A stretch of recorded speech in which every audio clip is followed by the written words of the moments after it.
ಯಾಕಮ್ಮ ಪಲ್ಲು ಮಲ್ಗಿರೋನ್ನ ಹಿಂಗ್ ಹಿಗ್ಗಮ್ಮಗ ಹೊಡೆದೆ ಬುಸ್ತಿಯ ಮತ್ತಿನೇನಪ್ಪ ಹಗ್ಲೊತ್ತಲ್ಲ ಈ ತರ ಬಿದ್ಕೊಂಡ್ರೆ ಮನೆಗ್ ದರಿದ್ರ ಸುತ್ಕೊಳಲ್ವಾ? ಯಾವತ್ತು ಈ ಅಳಿಯ ದೇವರು ಮನೆ ಕಾಲ್ ಇಟ್ನೋ ಆವತ್ತೇ ದರಿದ್ರ ಒಂದು ಕೆಲಸ ಇಲ್ಲ, ಕಾರ್ಯ ಇಲ್ಲ, ಸಂಪಾದನೆ ಏನು ಅನ್ನೋದು ಮೊದ್ಲೇ ಗೊತ್ತಿಲ್ಲ.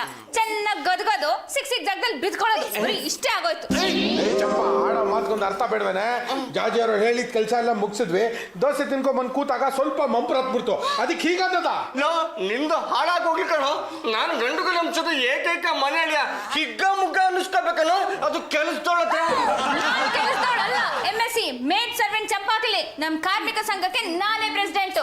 ಏನಾದ್ರೂ ಏನಂತೆ ಮುಸ್ರತಿಗೆ ತಪ್ಪತ್ತೇನೆ. ದುಡಿಯೋರು ತಿನ್ನೋರು ಇಷ್ಟು ಜನ. ಅವರು ಅಂದ್ರೆ ಯಾರೋ? ಇನ್ಯಾರು? ನನ್ನ ಯಜಮಾನ್ರು. ಅವರು ನನ್ನ ಯಜಮಾನ್ರು. ಇಟ್ಕೊಳ್ರಿ, ನಾನೆಲ್ಲಿ ಬೇಡ ಅಂದೆ. ಇಟ್ಕೊಂಡಿಲ್ಲ, ನಾನು ಅವ್ರನ್ನ ಕಟ್ಕೊಂಡಿದ್ದೀನಿ. ಕಟ್ಕೊಂಡು ಅನ್ಭವಿಸ್ತಾ ಇರೋದು ನೋಡ್ತಾ ಇದೀನಲ್ಲ. ಮುಚ್ಚೆ ಬಾಯಿ. ಇವಳೊಬ್ಳೆ ದುಡ್ಡು ತಂದು ಹಾಕೋರ್ತಾರ ಮಾತಾಡ್ತಾ ಇದ್ದಾಳೆ. ಮನೇಲಿ ದುಡಿಯೋದ್ ಸಾಲದು ಅಂತ ಹೊರಗಡೆ ಬೇರೆ ದುಡಿಬೇಕಾ? ಹಲೋ, ಎಕ್ಸ್ಕ್ಯೂಸ್ ಮೀ, ನೀನೇನ್ ಬಿಟ್ಟಿ ದುಡಿತಾ ಇದ್ದೀನಿ? ಮಂತ್ಲಿ ದುಡ್ಡು ಎಣ್ಸ್ಕೊಳಲ್ವಾ? ಜಾಜತ್ಗೆ ನೀವಿರೋದ್ರಿಂದ ನಮ್ಮಿಬ್ರಿಗೂ ಅಲ್ಪ ಸ್ವಲ್ಪ ಗೌರವ ಸಿಗ್ತಿದೆ. ಇಲ್ಲ ಅಂದಿದ್ರೆ ನಮ್ಮನ್ನ ನಾಯಿಗಳ ತರ ನೋಡ್ಕೊಂಡಿರೋಳು. ಹೊರ ಏನು ಬಂತು? ನೀವಿಬ್ರು ನಾಯಿಗಳೇ. ಈ ಸತಿ ಏನಾದ್ರೂ ಪ್ರಳಯ ಆದ್ರೆ ಮೊದ್ಲು ಕೊಚ್ಕೊಂಡು ಹೋಗೋದ್ ನೀವಿಬ್ರೆ.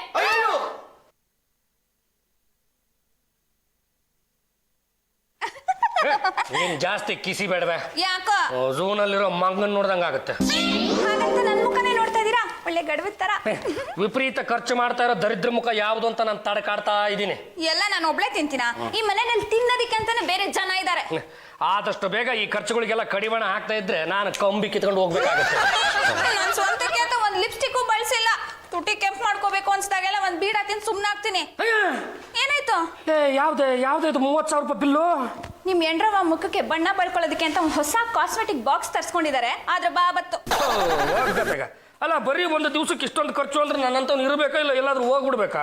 ಟಾರ್ ರೋಡ್ ಮೇಲೆ ರಂಗೋಲಿ ಉಳಿಯಲ್ಲ, ಅಯ್ಯಮ್ಮನ್ ಮುಖದ ಮೇಲೆ ಬಣ್ಣ ನಿಲ್ಲಲ್ಲ, ಮೇಕಪ್ ಇಲ್ಲ ಅಯ್ಯಮ್ಮನ್ ಮುಖ ನೋಡಕ್ ಆಗಲ್ಲ. ಗತೆಗೆ ಅಲ್ಲ, ದಿನದಿಂದ ದಿನಕ್ಕೆ ಪೆಟ್ರೋಲ್ ಬೆಲೆ ಡೀಸೆಲ್ ಬೆಲೆ ಜಾಸ್ತಿ ಆಗ್ತಾ ಇದೆ. 2 ತಿಂಗಳಿಗೆ ಒಂದ್ಸಲಿ ಸಿಲಿಂಡರ್ ಬರುತ್ತೆ. ಅಡ್ಗೆ ಮಾಡೋದಕ್ಕೆ ಬೇರೆ ಏನಾದ್ರೂ ವ್ಯವಸ್ಥೆ ಮಾಡಿ. ಇನ್ಮೇಲಿಂದ ನೀನು ಗ್ಯಾಸ್ ಅಲ್ಲೆಲ್ಲ ಅಡುಗೆ ಮಾಡೋದಕ್ಕೆ ಹೋಗ್ಬೇಡ. ಈ ಕರೆಂಟ್ ಸ್ಟವ್ ಬರುತ್ತಲ್ಲ ಅದ್ರಲ್ಲಿ ಅಡುಗೆ ಮಾಡಿ ಬೇಯಿ ಸಾಕು. ಕರೆಂಟ್ ನ ನಂಬ್ಕೊಂಡು ಕೂತಿದ್ರೆ ದಿನಕ್ಕೆ 1 ಹೊತ್ತು ಮಾತ್ರ ಊಟ ಮಾಡ್ಬೇಕಾಗುತ್ತೆ. ನೀನು ಬರೀ ಸಮಸ್ಯೆಗಳನ್ನು ಹೇಳ್ಕೊಂಡು ಕೂತ್ಕೋಬೇಡ್ವೆ. ಏನಾದ್ರೂ ಪರಿಹಾರಗಳು ಇದ್ರು ಹೇಳು. 2 ದೆವ್ವಗಳನ್ನ ಹಿಡ್ಕೊಂಬಂದ್ ಬಿಡಿ, ಅದ್ರ ಕಾಲ್ಗಳನ್ನ ಒಲೆನಲ್ಲಿಟ್ಟು ಬೇಯಿಸಿ ಹಾಕ್ತೀನಿ. ಒಂದು ದೆವ್ವ ನೀನಿದೀಯಾ, ಇನ್ನೊಂದು ನೀನೇ ಹೊಂಚ್ಕೋ.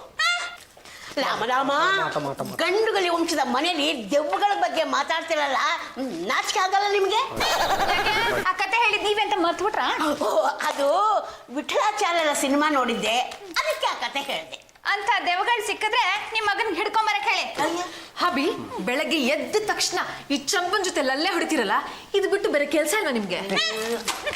ಅದು ನಮ್ಗೆ ಮಾಡೋದಕ್ಕೆ ಏನು ಕೇಮ್ ಇರ್ಲಿಲ್ಲ ನೋಡಿ. ಹಂಗಾಗಿ ಬೇಗ ರೆಡಿಯಾಗಿ ಬರೇ ಸಿನಿಮಾ ಕರ್ಕೊಂಡು ಹೋಗ್ತೀನಿ ಅಂದೆ. ಇವ್ರು ಬರ್ತೀನಿ ತಡ್ರಿ ಅಂತ ಹೇಳಿ. ಆದ್ರೆ ನಾನು ಇವಳ ಕಳ್ಸಕ್ ರೆಡಿ ಇಲ್ವಲ್ಲ. ನೀವು ಬರ್ತೀರಾ? ನಾನು ಬರಲ್ವಲ್ಲ. ಒಳ್ಳೆ ಚೆನ್ನಾಗಿದೆ ಕಣ್ರಿ. ಅಲ್ಲ, ನೀವು ಬರಲ್ಲ ಅಂತೀರಾ, ಬರೋರ್ಗು ಬಿಡಲ್ಲ ಅಂತೀರಾ. ಹಿಂಗಾಗ್ಬಿಟ್ರೆ ಆ ಥಿಯೇಟರ್ ಕಟ್ಟಿಸ್ತವ್ರು ಎಲ್ಲಿಗೆ ಹೋಗ್ಬೇಕು? ಆ ಮೂಲೆ ಕುರ್ಚಿಗಳೆಲ್ಲ ಬರ್ತಿ ಆಗಬೇಕು. ಹಬಿ, ಡೋಂಟ್ ಟಾಕ್ ರಬಿಶ್. ಎಲೆಕ್ಷನ್ ಹತ್ರ ಬರ್ತಾ ಇದೆ. ಎಲ್ಲಾ ಪೊಲಿಟಿಷಿಯನ್ ಗುಂಪು ಕಟ್ಕೊಂಡು ಬರ ಪ್ರವಾಸ ಮಾಡ್ತಾ ಇದಾರೆ. ಹಾಗೆ ನಾನು ಪ್ರಳಯನ ಸ್ಟಡಿ ಮಾಡೋದಕ್ಕೋಸ್ಕರ ಇಡೀ ಕರ್ನಾಟಕ ತುಂಬಾ ಟೂರ್ ಹೋಗ್ಬೇಕು ಅಂತಿದ್ದೀನಿ. ಒಳ್ಳೇದಮ್ಮ, ನನ್ನ ಕನಸಲ್ಲಿ ಗಂಡು ಗಣೇಶ್ವರ ಪ್ರತ್ಯಕ್ಷ ಆಗಿತ್ತ. ಆ ದೇವ್ರಿಗೆ ಮಾಡೋದಕ್ಕೆ ಏನು ಕೆಲಸ ಇರ್ಲಿಲ್ಲ ಅನ್ಸುತ್ತೆ. ನೀವು ಕರೆದ ತಕ್ಷಣ ನಿಮ್ ಕನಸಿಗೆ ಓಡ್ ಬಂದ್ಬಿಟ್ಟು ಆ ಗಂಡು ಗಣೇಶ್ವರ ಹೇಗಿದ್ದ ಗೊತ್ತೇನು? ಎಡಗೈಯಲ್ಲಿ ತ್ರಿಶೂಲ, ಬಲಗೈಯಲ್ಲಿ ಢಮಲುಗ, ಹೊಟ್ಟೆಗೊಂದು ಹಾವು, ಕುತ್ತಿಗೆಗೊಂದು ಹಾವು, ತಲೆಯಲ್ಲಿ ಅರ್ಧ ಚಂದ್ರ. ಆ ದೇವರು ನನ್ನನ್ನು ನೋಡಿ ಲಂಗಮ್ಮ ಅಂದ. ದೇವ್ರ ಬಾಯಿನಲ್ಲೂ ಲಂಗ ಬಂದ್ಬಿಡ್ತಾ? ನಾನು ಏನು ಸ್ವಾಮಿ ಅಂದೆ. ಪ್ರಳಯ ಪ್ರಳಯ ಅಂತ. ಏನ ಪ್ರಣಯನ? ಅಲ್ಲ ಕಣೋ, ಪ್ರಳಯ. ಅದೇ ಪ್ರಣಯ, ಲವ್ ಡವ್. ಅದಲ್ಲ, ನೀಲು ನೀಲು. ಎದ್ರ ಮನೆ ನೀಲು ಅವರು ನಿನ್ನೆ ತಾನೇ ಮೈಸೂರಿಗೆ ಹೋದ್ರಲ್ಲ. ನೀನು ಅಲ್ಲ ಕಣೋ, ಜಲ ಜಲ ಜಲ್ಲಲ್ಲ ಜಲ್ಲಲ್ಲ ಜಲ್ಲ ಧಾಲೆ ಕೊಚ್ಕೊಂಡು ಹೋಗುತ್ತಲ್ಲ. ನಮಗೆ ಈಗ ಅರ್ಥ ಆಯ್ತು ನೋಡಿ. ಅದೇ ಪ್ರಳಯ. ಏನು ಯಜಮಾನ್ರೆ, ಅತ್ತೆಯವ್ರನ್ನ ಆಡ್ಕೊಳ್ಳೋದ್ ಬಿಟ್ಟು ಸುಮ್ನೆ ಅವ್ರು ಹೇಳೋದನ್ನ ತೆಪ್ಪ ಕೇಳ್ತಿರೋ ಇಲ್ವೋ? ಈ ಪ್ರಳಯನ ತಡೆಯೋದಕ್ಕೆ ನಿನ್ನ ಮಗನಿಗೆ ಹೇಳಿ ದೇವರ ಪೂಜೆ ಮಾಡಿಸು ಅಂದ. ಗತೆಗೆ ಅಲ್ಲಿಗೆ ಈ ಪ್ರಳಯ ಅಂದ್ರೆ ಭಗವಂತನಿಗೂ ಭಯ ಇದೆ ಅಂದಂಗ ಆಯ್ತು. ನಾನು ದೇವರ ಕಾಲು ಹಿಡ್ಕೊಂಡೆ, ಅಷ್ಟಕ್ಕೆ ಎಚ್ಚರಿಕೆ ಆಗೋಯ್ತು. ಆಮೇಲೆ ನೋಡ್ತೀನಿ ನನ್ನ ಕಾಲು ನಾನೇ ಹಿಡ್ಕೊಂಡಿದ್ದೀನಿ. ಮಗನೇ, ಇದ್ರ ಅರ್ಥ ಏನು? ಚೆನ್ನಾಗಿ ತಿಂದು ಬಿದ್ದುಕೊಂಡು ಕನಸ್ಕೊಂಡವ್ರು ನೀವು ಅರ್ಥ ಏನು ಅಂತ ತಾವೇ ಹೇಳ್ಬೇಕಾಗ ಅತ್ತೆ ಕರೆಕ್ಟಾಗಿ ಹೇಳಿದ್ರಿ. ನನ್ನ ಮೈಂಡಲ್ಲೂ ಇದೇ ಇತ್ತು, ಇಡೀ ಸ್ಟೇಟ್ ನ ಪ್ರವಾಸ ಮಾಡಿ ಜನಗಳಿಗೆ ಹೆಲ್ಪ್ ಮಾಡ್ಬೇಕು ಅಂತ. ಅದಕ್ಕೆ ನೀನು ಏನ್ ಮಾಡ್ಬೇಕು ಅಂತಿದೀಯಮ್ಮ? ಎಲ್ಲಾ ಕಡೆ ಪ್ರವಾಸ ಮಾಡ್ತೀನಿ, ದೊಡ್ಡದಾಗಿ ಹೋಮ ಹವನ ಮಾಡಿಸಿ 1000 ಜನನ ಕರೆಸಿ ಪೂಜೆ ಪುನಸ್ಕಾರ ಮಾಡಿಸಿ ಅವ್ರಿಗೆಲ್ರಿಗೂ ಊಟಕ್ಕೆ ಹಾಕಿಸ್ತೀನಿ. ನೀವು ಹೇಳ್ದಾಗೆ 1000 ಜನ ಕರೆಸಿ ಪೂಜೆ ಮಾಡಿಸಿ ಅವ್ರಿಗೆಲ್ಲ ಊಟ ಹಾಕೋವಷ್ಟರಲ್ಲಿ ನಾನು ನೆಗದ ಬಿದ್ದು ನೆಲ್ಲಿಕಾಯಿ ಆಗ್ಬಿಟ್ಟಿರ್ತೀನಿ. ಅದೆಲ್ಲ ನನಗೆ ಗೊತ್ತಿಲ್ಲ, ಅದ್ರ ಪೂರ್ತಿ ಖರ್ಚು ನೀವೇ ಕೊಡ್ಬೇಕಾಗುತ್ತೆ. ಪಕ್ಷ ನಾನು ಕೊಡ್ಲಿಲ್ಲ ಅಂದ್ರೆ ಪೂರ್ಣಾವತಿ ಟೈಮಲ್ಲಿ ಅಗ್ನಿಕುಂಡಕ್ಕೆ ನಿಮ್ಮನ್ನೇ ತಳ್ಬೇಕಾಗತ್ತೆ. ಬಾವಾ ಏನ್ ಡಿಸೈಡ್ ಮಾಡಿದ್ರಿ? ಲೇ ನಿನ್ನ ಕೆನ್ನೆ ಹೊಡೆಯೋದಕ್ಕೆ ಅದನ್ನೇ ಹೊಸ್ತಾಗಿ ಡಿಸೈಡ್ ಮಾಡಬೇಕು. 10 ರೂಪಾಯಿ ಹೊಡಿತೀನಿ. ನಾನು ಅದ್ರ ಬಗ್ಗೆ ಎಲ್ಲ ಕೇಳಿದ್ದು. ಪ್ರಳಯ ಹತ್ರ ಬರ್ತಿದೆ, ನೀವು ನಮ್ಗೆ ಅನುಕೂಲ ಮಾಡ್ಕೊಡೋದ್ ಬಗ್ಗೆ ಹೇಳಿ ಹಿಂದೆ. ನಾನ್ ಸಾಯೋದಕ್ಕಿಂತ ಮುಂಚೆ ನನಗೆ ಅಂತ ಒಂದ್ ಸೂರ್ ಬೇಡ್ವಾ? ನಾಳೆ ನಾನು ಸತ್ತು ಸ್ವರ್ಗಕ್ಕೆ ಹೋದಾಗ ದೇವ್ರು ನಿನ್ ಹೆಸರಲ್ಲಿ ಏನ್ ಆಸ್ತಿ ಇದೆ ಅಂತ ಕೇಳಿದ್ರೆ ನಾನು ಏನಂತ ಹೇಳಿ? ನಮ್ಮ ಅಣ್ಣ ಏನೇ ಎಲ್ಲ ಬಡ್ದು ಬಾಯಿಗೆ ಹಾಕೊಂಡ್ಬಿಟ್ಟ ಅಂತ ಹೇಳ? ಅದು ನೋಡಮ್ಮ ದೇವರು ಕೊಟ್ಟ ತಂಗಿ, ಈ ಆಸ್ತಿ ಅಂತಸ್ತು ದರಿಯ ದೌಲತ್ತು ಇದು ಯಾವುದು ಲೆಕ್ಕಕ್ಕೆ ಬರಲ್ಲ ಕಣಮ್ಮ. ನಾವು ಎಷ್ಟೆಷ್ಟು ಪುಣ್ಯದ ಕಾರ್ಯಗಳನ್ನು ಮಾಡ್ತೀವಿ ಅನ್ನೋದು ಮಾತ್ರ ಅವ್ರು ಲೆಕ್ಕಕ್ಕೆ ತಗೋತಾರೆ. ತಪ್ಪಿ ಬರೀ ಪಾಪದ ಕಾರ್ಯಗಳನ್ನೇ ಮಾಡಿದ್ರೆ ನರಕದ ಬಾಗ್ಲಲ್ಲೇ ನಿಲ್ಸ್ಕೊಂಡು ಕಾಲಲ್ಲಿ ಹಂಗಂಗೆ ಹೊಸ್ಕಾಕ್ಬಿಡ್ತಾರೆ. ನೀನ್ ಇದೇ ತರ ಸಬೂಬ್ ಹೇಳ್ತಾ ಮುಂದಕ್ಕೆ ಹಾಕ್ತಾ ಇದ್ರೆ ರೇಟ್ಗಳು ಜಾಸ್ತಿ ಆಗ್ತಾ ಇರುತ್ತೆ. ಬಾವಾ ಅತ್ತೆಯವ್ರ ಕನಸಲ್ಲಿ ಸಾಕ್ಷಾತ್ ಗಂಡುಗಲೇಶ್ವರ ಬಂದು ಪ್ರಳಯದ ಬಗ್ಗೆ ಮುನ್ಸೂಚನೆ ಕೊಟ್ಟಿದ್ದಾರೆ ಅಂತ ನಿಮ್ಗೆ ಗೊತ್ತಾದ್ಮೇಲೂ ನೀವು ಹೀಗೆ ಕೂತಿದ್ದೀರಾ ಅಂದ್ರೆ ನೀವು ಕೂತಿರೋ ಜಾಗಕ್ಕೆ ಗ್ಯಾರಂಟಿ ಬ್ರೇಕ್ ಬೀಳುತ್ತೆ. ಪ್ರಳಯನ ನಿಲ್ಲಿಸ್ಬೇಕು ಅಂತ ಎಷ್ಟು ಜನ ಪೂಜೆ ಮಾಡ್ತಿದಾರಂತ. ಮೊಸರನ್ನ, ಬಿಸಿಬೇಳೆ ಬಾತು, ಪುಳಿಯೋಗರೆ, ಚಿತ್ರಾನ್ನ, ಕೇಸರಿ ಬಾತು ಈ ಎಲ್ಲ ಪ್ರಸಾದ ಮಾಡಿ ಭಕ್ತಾದಿಗಳಿಗೆ ಹಂಚ್ತಾ ಇದಾರಂತ. ಪ್ರಳಯ ಆದ್ಮೇಲೆ ಎಲ್ಲಾ ಪದಾರ್ಥಗಳು ನೀರು ಕೊಚ್ಕೊಂಡು ಹೋಗ್ಬಿಡುತ್ತಲ್ವಾ, ಅದಕ್ಕೆ ಪ್ರಳಯ ಆಗೋದಕ್ಕಿಂತ ಮುಂಚೆ ತಿಂದು ತೇಗ್ಬಿಡೋಣ ಅಂತ ಈ ತರ ಮಾಡ್ತಿರ್ಬೇಕು. ಲೇ ಪಾಂಡ್ರಂಗ, ಜಾಜಿ ಅವರು ಇದೇ ತರ ಪೂಜೆ ಮಾಡ್ಬೇಕು ಅಂತ ಎಲ್ಲ ವ್ಯವಸ್ಥೆ ಮಾಡ್ಕೊಂಡಿದ್ದಾರೆ. ತೆಪ್ಪಗೆ ನೀನು ದುಡ್ಡು ಕೊಡೋದನ್ನ ಕಲಿ. ನೀನೇನಾದ್ರು ದುಡ್ಡು ಕೊಡ್ಲಿಲ್ಲ ಅಂದ್ರೆ ಅವರೇ ಜಾಯಿಂಟ್ ಅಕೌಂಟ್ ಇಂದ ವಿಡ್ರಾ ಮಾಡ್ಕೋತಾರಂತೆ. ಯಾಕೋ ವಿಷಯ ಸಿಕ್ಕಾಪಟ್ಟೆ ಗಂಭೀರ ಆಗ್ತಾ ಇದೆ, ಏನಾದ್ರೂ ಒಂದು ವ್ಯವಸ್ಥೆ ಮಾಡ್ಬೇಕಲ್ಲ. ಲೇ ಹುಡ್ಗರ್ರ ನೋಡಿ, ಇಂಥ ಒಂದು ವಿಷಮ ಪರಿಸ್ಥಿತಿಯಲ್ಲಿ ಈ ಪೂಜೆ ಪುರಸ್ಕಾರ ಇದೆಯಲ್ಲ ಅದನ್ನ ಮನೆಯವ್ರು ಮಾಡಕ್ ಬರಲ್ಲ ಕಣೋ. ಅದಕ್ಕೆ ಅಂತಲೇ ವಿಶೇಷವಾಗಿ ತರಬೇತಿ ಹೊಂದಿರೋ ಪುರೋಹಿತರು ಇರ್ತಾರೆ. ಅವ್ರನ್ನ ಕರೆಸಿ ಪೂಜೆ ಮಾಡಿದ್ರೆ ಮಾತ್ರ ಇಂಥವನ್ನೆಲ್ಲ ತಡೆಗಟ್ಟಬಹುದು. ಈಗ ಹೆಂಗೋ ಮಾಡ್ತೀವಿ, ಜಾಜಿ ಅವ್ರಿಗೆ ಹೇಳ್ಬಿಡ್ರ ಎಲ್ಲ ವ್ಯವಸ್ಥೆ ಮಾಡ್ಕೊಳಕ್ಕೆ. ನಾನು ಆ ಪುರೋಹಿತರನ್ನ ಕರೆಸ್ಬಿಡ್ತೀನಿ. ಬರಂ ಡಿಸೆಂಬರಂ ಡೇಟ್ 21 ಪ್ರಳಯಂ ಗ್ಯಾರಂಟಿಯಂ. ಸ್ವಾಮಿಗಳೇ, ತಾವು ಯಾರು? ಪ್ರಳಯಾಂತಕ ಶಾಸ್ತ್ರಿ. ಪ್ರಳಯಾಂತಕ ಶಾಸ್ತ್ರಿಗಳ? ಪ್ರಳಯ ನಿಲ್ಸಕ್ಕೆ ಅಂತಾನೆ ದೇವ್ರು ಕಳ್ಸಿಕೊಟ್ಟಿರೋದು. ನಿಮ್ಮ ನಿಲ್ ಕಟ್ಟೋರು ಯಾರು? ನಿಮ್ ಯಜಮಾನ್ರು ಪಾಂಡ್ರಂಗ ಗಂಡಗಲಿ. ಇನ್ನೊಂದ್ಸಲಿ ಹೇಳಿ. ಅದೇ ನೀನ್ ಮಾಡ್ಕೊಂಡಿಯಲ್ಲಮ್ಮ ಅವನು. ಮಾತಾಡ್ಬಾರ್ದು. ನನ್ ಪಾಡಿಗೆ ನಾನಿದ್ದೀನಿ, ಅವ್ರ ಪಾಡಿಗೆ ಹೋಗಿದ್ದಾರೆ. ನೀನ್ ಹೇಳ್ತೀಯಾರೆ ಜನ ನಂಬೇಕಲ್ಲ. ನಮಸ್ಕಾರ ಪ್ರಳಯಾಂತಕ ಶಾಸ್ತ್ರಗಳಿಗೆ. ದೀರ್ಘ ಆಯುಷ್ಮಾನ್ ಭವ. ನೀರು ಬಂದು ತಲೆ ಕೊಚ್ಕೊಂಡು ಹೋಗದೆ ಇರ್ಲಿ. ಶಾಸ್ತ್ರಿಗಳಿಗೆ ಏನೇನು ಹವೀಸ್ ಅರ್ಪಿಸ್ಬೇಕೋ ಎಲ್ಲ ಅರ್ಪಿಸ್ಬಿಡು ಮುಂದೆ ಇದೆ. ನೀವು ಅದು ಎಲ್ಲೆಲ್ಲಿ ಏನೇನು ಭದ್ರ ಮಾಡ್ಬೇಕೋ ಎಲ್ಲ ಭದ್ರ ಮಾಡ್ಬಿಡಿ. ಆಮೇಲೆ ಇದ್ದಿದ್ದೆ 101 ಒಂದು ಪ್ರಪಂಚನೇ ಕೊಚ್ಕೊಂಡು ಹೋಗ್ತಿರ್ಬೇಕಾದ್ರೆ ದುಡ್ಡು ಇಟ್ಕೊಂಡು ಏನ್ ಮಾಡ್ತೀವೋ ದ್ರಾಬೆ ಮುಂಡೆ ಇದೆ. ಎಲ್ಲ ತಗೊಂಡ್ಬಂದು ಶಾಸ್ತ್ರಿಗಳು ಪಾದದ ಹತ್ರ ಇಡು, ಆಶೀರ್ವಾದ ಮಾಡ್ತೀನಿ, ಅದು ನಿಂಗೆ ಶೋಭೆ. ಅದು ಶಾಸ್ತ್ರಿಗಳೇ 21ಕ್ಕೆ ಅದೇನೋ ಪ್ರಳಯ ಆಗುತ್ತಂತಲ್ವಾ, ಅದನ್ನ ಕುರಿತು ಮನೆ ಮಂದಿ ಎಲ್ಲ ಸಿಕ್ಕಾಪಟ್ಟೆ ಗಾಬರಿ ಬಿದ್ಬಿಟ್ಟವ್ರೆ. ನೀವು ಒಂದು ಸ್ವಲ್ಪ ಧೈರ್ಯ ತುಂಬಿ ಆಮೇಲೆ ಕೊಡೋದನ್ನ ಕೊಟ್ಬಿಡ್ತೀನಿ. ಇಲ್ಲಿ ಕೇಳಿ ಪೆದ್ ಮುಂಡೆವಾ, ನಿಮ್ಗೆ ಪಾಪ ಆಗೋತಿಲ್ಲ ಪುಣ್ಯ ಆಗೋತಿಲ್ಲ, ಎಲ್ಲ ಕೊಚ್ಕೊಂಡು ಹೋಗ್ಬಿಡ್ತೀರಾ ಪೆದ್ ಮುಂಡೆವಾ. ಸ್ವಾಮಿಗಳೇ, ಅದರಿಂದ ಬಚಾವ್ ಆಗ್ಬೇಕಾದ್ರೆ ನಾವೇನ್ ಮಾಡ್ಬೇಕು? ನಿರಂತರವಾಗಿ ಪೂಜೆ ನಡಿಬೇಕು, ನವಗ್ರಹ ಶಾಂತಿ ಆಗಬೇಕು. ಡಿಸೆಂಬರ್ 21 ಹಿಂದಿನ ದಿನ ಅಹೋರಾತ್ರಿ ಪೂಜೆ ಆಗಬೇಕು. ತಯಾರಿಂದ ಏನ್ ಗೊತ್ತೇನೋ, ದೊಡ್ಡ ಬೋಟನ್ನ ರೆಡಿ ಮಾಡಿ ಇಟ್ಕೋಬೇಕಾಗುತ್ತೆ. ಪ್ರಳಯ ಬಂದು ನೀರಲ್ಲಿ ಕೊಚ್ಕೊಂಡು ಹೋದ್ರು ನಾವು ಮಾತ್ರ ಮುಳುಗಲ್ಲ, ಬೋಟಲ್ಲಿ ತೇಲ್ತಾ ಇರ್ತೀವಿ. ತೇಲ್ಕೊಂಡು ಎಲ್ಲಿ ಹೋಗ್ತೀರಾ? ಎಲ್ಲಿ ಕಾಲಿಟ್ರು ಸಮುದ್ರನೇ. ನಾನು ಮಾತು ಕೇಳಲಿಲ್ಲ ಅಂದ್ರೆ ಜಲ ಸಮಾಧಿ ಆಗ್ಬಿಡ್ತೀರಾ.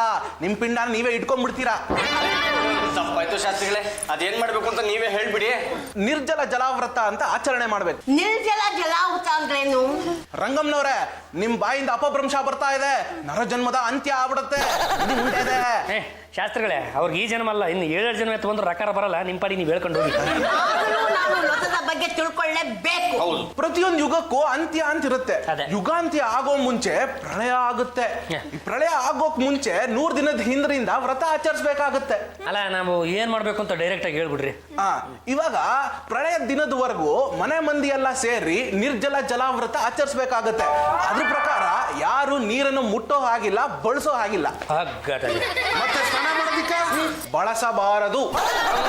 ಹೋಗೋದಿಕ್ಕೆ ಬಳಸಬಾರದು. ಮತ್ ನಮ್ಗ ಇಂಗ್ಲಿಷ್ ಸಿಸ್ಟಮ್ ಟಿಶ್ಯೂ ಪೇಪರ್ಗಳನ್ನ ತರಿಸಿಟ್ಕೊಳ್ಳಿ. ಮೈ ಗಾಡ್, ಹಾಗಾದ್ರೆ ಬಾತ್ ಮಾಡೋದು ಹೇಗೆ? ಮೈಗೆಲ್ಲ ಬುಸ್ ಬುಸ್ ಅಂತ ಹೊಡ್ಕೊಳ್ಳೋದಕ್ಕೆ ಸೆಂಟ್ ಬಾಟ್ಲ್ಗಳು ಇವೆಯಲ್ಲ. ಅಲ್ಲ, ನಿಮಗೆ ಯಾವಾಗ ಸ್ನಾನ ಮಾಡಬೇಕು ಅನ್ಸುತ್ತೋ ಅವಾಗ ನನ್ನ ಹತ್ರ ಬಂದು ಹೇಳಿ, ನಾನೇ ನಿಮಗೆ ಸೆಂಟ್ ಹೊಡಿತೀನಿ. ಲೇ, ನಮ್ಮ ಮೆಂಡ್ರಿಗೆ ಹೊಡಿತೀನಿ ಅಂದ್ಮೇಲೆ ನಿನಗೆ ಬಿಡ್ತೀನ? ನಿನಗೂ ಹೊಡಿತೀನಿ. ಸಾಯೋದಕ್ಕೆ ಮುಂಚೆ ಗಂಗಾಜಲ ಬಾಯಿಗೆ ಹಾಕೋಬೇಕು ಅಂತಾಳೆ. ನಾವು ನೀರನ್ನ ಸೇವಿಸಬೇಕೇ ವಿನಃ ಬೇರೆ ರೀತಿ ಖರ್ಚು ಮಾಡಬಾರ್ದು. ಹಣವನ್ನು ಅಷ್ಟೇ ಉಳಿಸ್ಬೇಕು, ಖರ್ಚು ಮಾಡಬಾರ್ದು. ಜೀವನದಲ್ಲಿ ಎಲ್ಲ ಆಸೆಗಳನ್ನು ಈಡೇರಿಸ್ಕೊಂಡ್ಬಿಡ್ಬೇಕು. ಆ ಕಾಲದಲ್ಲಿ ಸತ್ರೋ ಪೆದ್ದು ಮುಂಡೇವ ಬ್ರಹ್ಮ ರಾಕ್ಷಸರಾಗ್ಬಿಡ್ತೀರಾ. ಶಾಸ್ತ್ರಿಗಳೇ, ವಾಟರ್ ಯೂಸ್ ಮಾಡಬಾರ್ದು ಅಂದ್ರಿ, ಅದು ಓಕೆ. ಆದ್ರೆ ಬ್ಯೂಟಿ ಪಾರ್ಲರ್ಗೂ ಹೋಗ್ಬಾರ್ದಾ? ದೇವರು ಇಂತಿಂತವ್ರಿಗೆ ಇಂತಿಂತ ಬಣ್ಣನೇ ಅಂತ ನಿಗದಿ ಮಾಡಿ ಕಳಿಸ್ಬಿಟ್ಟಿರ್ತಾನೆ. ಅವನು ವಿರುದ್ಧವಾಗಿ ಮುಖಕ್ಕೆ ಬಣ್ಣ ಆಗ್ಲಿ ಸುಣ್ಣ ಆಗ್ಲಿ ಮೆತ್ಕೊಳ್ಳೋದು ತಪ್ಪು. ಈ ಮಾತನ್ನ ಇನ್ನೊಂದ್ಸಲ ಹೇಳ್ಬಿಡಿ ಶಾಸ್ತ್ರಿಗಳು. ಸಿಂಹಕ್ಕೆ ಹಳದಿ ಬಣ್ಣ ಕೊಟ್ಟ, ಗಿಳಿಗೆ ಹಸಿರು ಬಣ್ಣ ಇಟ್ಟ, ನಮಗೆ ಮತ್ತೆ ಕತ್ತೆಗಳಿಗೆ ಕಂದು ಬಣ್ಣ ಬಳದ. ಆದ್ರೆ ಕತ್ತೆ ಮೂತಿ ಮಾತ್ರ ಯಾಕೆ ಬೆಳ್ಳಗಿರುತ್ತೆ? ಅಲ್ಲೇ ಪ್ರಾರಬ್ಧ ಮುಂಡೆದೆ. ನೀನು ಪ್ರಶ್ನೆಗೆ ಉತ್ತರ ಬೇಕು ಅಂದ್ರೆ ಕತ್ತೆ ಬಾಲ ಹೇಳಿ ಗೊತ್ತಾಗುತ್ತೆ.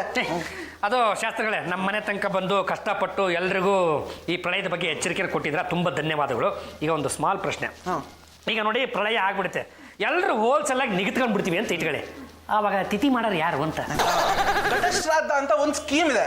ಅದ್ರ ಪ್ರಕಾರ ಬದುಕಿದ್ದಾಗಲೇ ತಿಥಿ ಮಾಡ್ಬೋದು. ಈಗ ಎಲ್ರು ಹೂ ಅಂದ್ರೆ ನಾಳೆ ಶ್ರೀರಂಗಪಟ್ಟಣ ಟೂರ್ ಹೋಗೋಣ, ಎಲ್ರ ಹೆಸರಲ್ಲೂ ಪಿಂಡಾನ ಇಟ್ಟು ಬಿಡ್ತೀನಿ. ಅಣ್ಣಯ್ಯ, ಬಾತ್ರೂಮ್ ಟ್ಯಾಪಲ್ಲಿ ನೀರ್ ಬರ್ತಿಲ್ಲ. ನನ್ನ ಬಾತ್ರೂಮಲ್ಲೂ ಅಷ್ಟೇ, ವಾಟರ್ ಬರ್ತಾನೆ ಇಲ್ಲ. ಬರೀ ಬಾತ್ರೂಮ್ಗಳು ಅಂತ ಅಲ್ಲ, ಈ ಮನೆಯಲ್ಲಿ ಎಲ್ಲೆಲ್ಲಿ ನಲ್ಲಿಗಳು ಇವೆಯೋ ಅಲ್ಲೆಲ್ಲ ನೀರು ಬರಲ್ಲ. ಶಾಸ್ತ್ರಿಗಳು ಏನು ಹೇಳಿದಾರೆ ಹೇಳಿ? ಅದು ಯಾರ್ಯಾರು ಸ್ನಾನ ಮಾಡಬೇಕು ಅಂತ ಮನಸ್ಸು ಮಾಡಿದ್ರೆ ಅವ್ರು ಮುಂದೆ ಬನ್ನಿ, ಹೊಡಿತೀನಿ.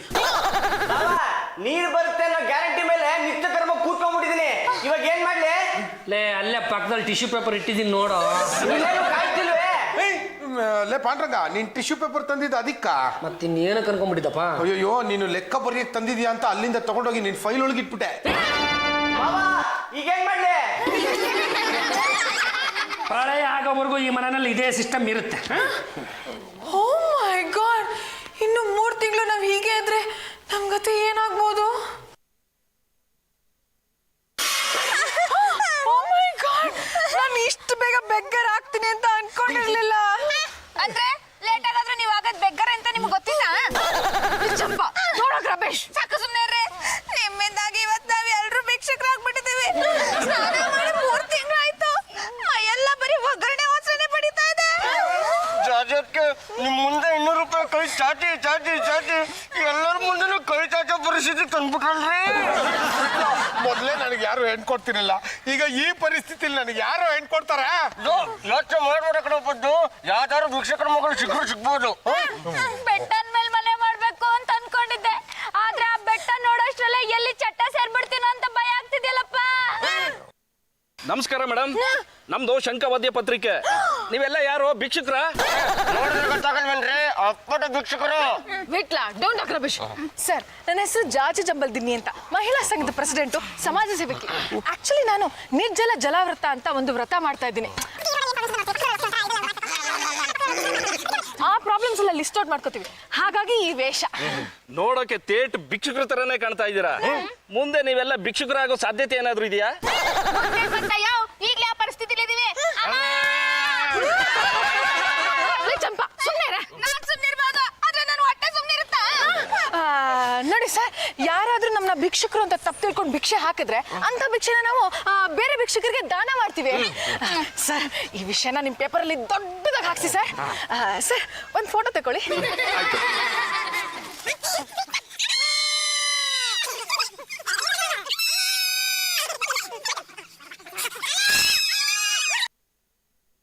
ಧೀಮಂ ಮೇಕಪಂ ಕ್ರಿಟಿಕಲ್ ಕಂಡೀಷನ್.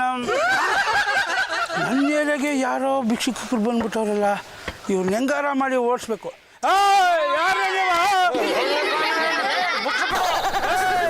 ನನ್ನ ಏರಿಯಾದಲ್ಲಿ ಹಂಗೆಲ್ಲ ಭಿಕ್ಷೆ ಬೇಡಂಗಿಲ್ಲ, ಕಟ್ಕೊಳ್ಳಿ ಇಲ್ಲಿಂದ. ಏನ್ ಮಾಡ್ತೀನ?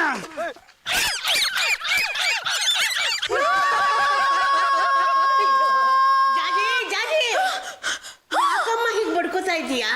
ಮೈ ಗಾಡ್, ಇಷ್ಟೊತ್ತು ನಾನು ಕಂಡಿದ್ದು ಡ್ರೀಮಾ? ಅತ್ತೆ, ನನ್ನ ಫ್ಯೂಚರ್ನ ನೆನ್ಸ್ಕೋತಾ ಇದ್ರೆ ಸಿಕ್ಕಾಪಟ್ಟೆ ಗಾಬರಿ ಆಗ್ತಾ ಇದೆ. ಜಾಜಿ ಅವರೇ, ಪ್ರಳಯಾಂತಕ ಶಾಸ್ತ್ರಿಗಳು ಏನ್ ಬೇಕಾದ್ರೂ ಹೇಳಿರ್ಬೋದು, ನಾವ್ಯಾಕೆ ಒಂದ್ಸಲ ಸೈಂಟಿಸ್ಟ್ ಅವ್ರನ್ನ ಕೇಳಿ ನೋಡ್ಬಾರ್ದು?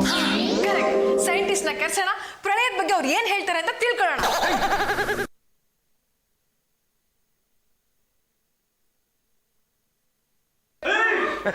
ನೀವು ಹೇಳ್ತಾ ಇರೋ ಮಾತುಗಳನ್ನೆಲ್ಲ ಕೇಳಿದ್ರೆ ಇದು ಮೂಢನಂಬಿಕೆಯ ಪರಮಾವಧಿ ಅನ್ಸುತ್ತೆ.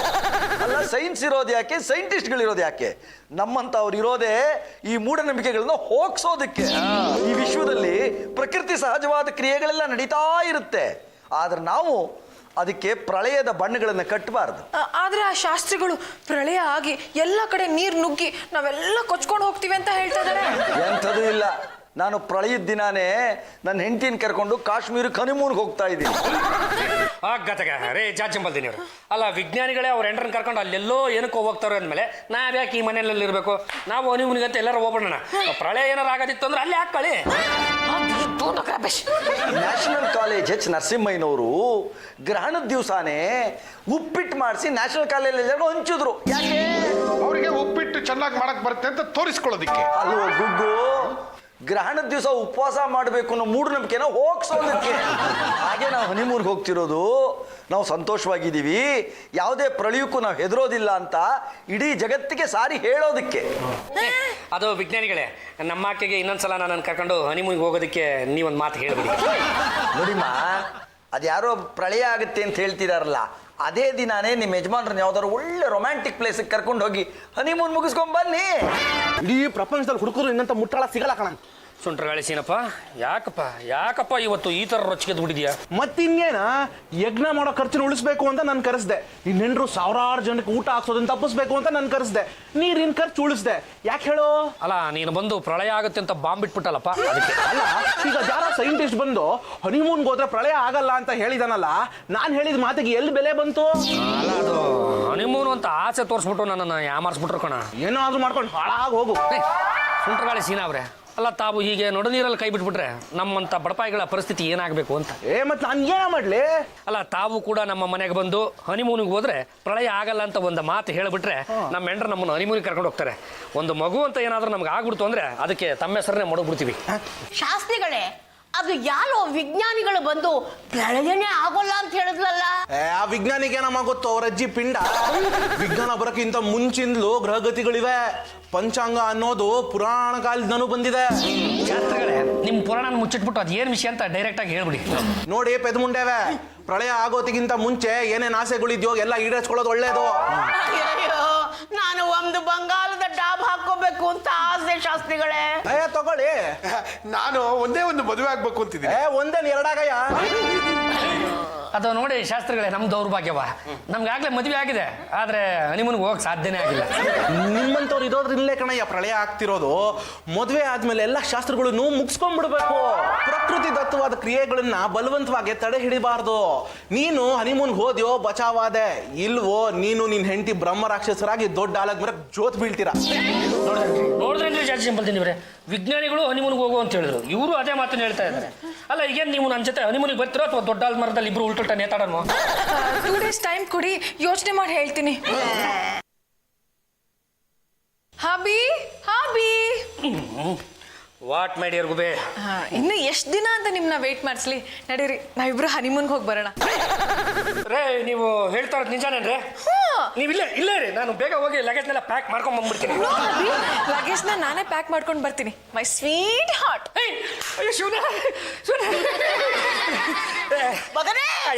ನನ್ನ ಕೈ ಖುಷಿ ತಡ್ಕೊಳಕ್ ಆಗ್ತಿಲ್ಲ ರಂಗಮ್ಮ. ಅದು ನಮ್ಮ ಹೆಂಡ್ರು ನನ್ನನ್ನು ನನಗೆ ಮುಂದೆ ಕೇಳಕ್ ನಾಚೆ ಆಯ್ತು. ಹೋಗ್ರಿ ರೀ, ಯಪ್ಪ, ಖುಷಿ ತಡ್ಕೊಳಕ್ ಆಗ್ತಾ ಇಲ್ವಾ ಭಗವಂತ, ನಾನು ಯಾರ ಹತ್ರನಪ್ಪ ಹೇಳ್ಕೊಳ್ಳಿ? ಪಾಂಡುರಂಗ, ನೀನು ಏನೇ ಹೇಳಿದ್ರು ನಾನು ಕೇಳಿಸ್ಕೊಳಲ್ಲ. ನೀನು ಕೇಳಿಸ್ಕೊಳ್ದೆ ಇದ್ರಿ ಏನಂತ, ಕೇಳಿಸ್ಕೊಳಕ್ ಸಾವಿರಾರು ಜನ ಅವ್ರೆ. ಹೋಗ, ಯಾರಿಗೆ ಹೇಳಿ? ಸುಂಟ್ರಗಾಳಿ ಸೀನಾ ನನ್ನ ಕಣ, ಅದೆತ್ತಿದ್ರದು ಅದು ನೀನು ನನ್ನ ಮನೆಗೆ ಪ್ರಳಯಾಂತಕ ಶಾಸ್ತ್ರಿಯಾಗಿ ಬಂದಿದ್ದು ಕಣ. ನಮ್ಮ ಹೆಂಡ್ರು ಫುಲ್ ಇದಾಗ್ಬಿಟ್ಟಾರೆ. ಅದೇ ಕಣ, ನಮ್ಮ ಹೆಂಡ್ರು ನನ್ನ ಜೊತೆ ಹನಿಮೂನಿಗೆ ಬರೋದಕ್ಕೆ ಒಪ್ಕೊಂಡ್ಬಿಟ್ರೆ ಕಣ. ಹೋಗ್ಬಿಟ್ಟು ಬರ್ತೀನಪ್ಪ. ಬೈಟ್ ಕಾಫಿ ತಾನೆ, ಬಂದ ಮೇಲೆ ಕುಡಿಸ್ತೀನಿ, ಫೋನ್ ಇಡಲೇ. ಲಗೇಜಲ್ಲಿ ಗೊತ್ತಾಗೋಯ್ತು ಬಿಡಿ, ಬೇಕಿದ್ದ ಬೆಳೆದಿದ್ದು ಬೆಳೆದೇ ಇದ್ದು ಹಾಳು ಮೂಳು ಎಲ್ಲ ತುಂಬಿಸ್ಬಿಟ್ಟಿದ್ರೆ ಸಿಕ್ಕಾಪಟ್ಟೆ ಭಾರ ಆಗಿದೆ. ನೀವು ಇಲ್ಲೇ ನಿಂತ್ಕೊಂಡ್ರಿ, ಹೋಗಿ ತಂದು ಬಿಡ್ತೀನಿ. ನಮ್ಮ ಮಹಿಳಾ ಸಂಘಕ್ಕೆ ಬರ್ತಾರಲ್ಲ ರೆಗ್ಯುಲರ್ ಶಾಸ್ತ್ರಿಗಳು, ಅವ್ರಿಗೆ ಫೋನ್ ಮಾಡಿ ಕೇಳ್ದೆ, ನಾವಿಬ್ರು ಹನಿಮೂನ್ಗೆ ಹೋಗ್ತಾ ಇದೀವಿ, ಹೋಗ್ಬಹುದಾ ಅಂತ. ಹೋಗಿ ಅಂದಿರ್ತಾರೆ.